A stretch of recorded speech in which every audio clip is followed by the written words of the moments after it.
Les femmes pleurent-elles plus que les hommes? Un homme, ça pleure pas, ok? Ça soulève des choses lourdes et ça mange du gras, mais ça pleure pas. Une femme, si. Cliché? Bah ouais, mais est-ce que c'est vrai? Intéressant. Les femmes pleurent-elles plus que les hommes? C'est la question que s'est posée le chercheur néerlandais Ad Vingerhout. Ad est l'un, sinon le leader mondial de la recherche universitaire sur les larmes. Il a étudié la fréquence des épisodes de larmes dans le monde entier et son verdict est clair. Les femmes pleurent en moyenne 4 fois plus souvent que les hommes. Entre 30 et 64 fois par an pour les femmes, entre 6 et 17 fois par an pour les hommes. Par ailleurs, lorsqu'elles pleurent, les femmes pleurent aussi 2 fois plus longtemps. 6 minutes en moyenne par épisode de larmes chez les femmes, 3 chez les hommes. Mais alors, pourquoi ces différences?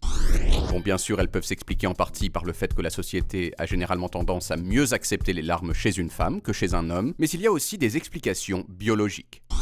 La première, c'est que les petits conduits par lesquels passent les larmes et qu'on appelle les canaux lacrymaux sont plus étroits chez les femmes que chez les hommes. Ce qui veut dire que les larmes ont tendance à déborder de leurs yeux plus facilement. La seconde, ce sont les hormones. Selon Ad, il est fort possible que la testostérone, l'hormone mâle par excellence, ait pour effet d'inhiber les larmes. D'ailleurs, les hommes auxquels on donne des médicaments qui ont pour effet de baisser les niveaux de testostérone ont tendance à pleurer plus facilement. Dernière question, pourquoi les êtres humains, qu'ils soient hommes ou femmes, pleurent-ils? Et oui, les êtres humains sont les seuls êtres vivants qui pleurent à cause de leurs émotions. Ça, personne ne sait vraiment pourquoi, mais l'une des théories avancées, c'est qu'il y a des millions d'années, les bébés qui avaient tendance à pleurer, au lieu de crier quand ils avaient faim, attiraient moins les prédateurs que les autres. Donc ils ont mieux survécu, et aujourd'hui, nous sommes tous leurs descendants. Oh, c'est hyper intéressant. Bah ouais. Intéressant.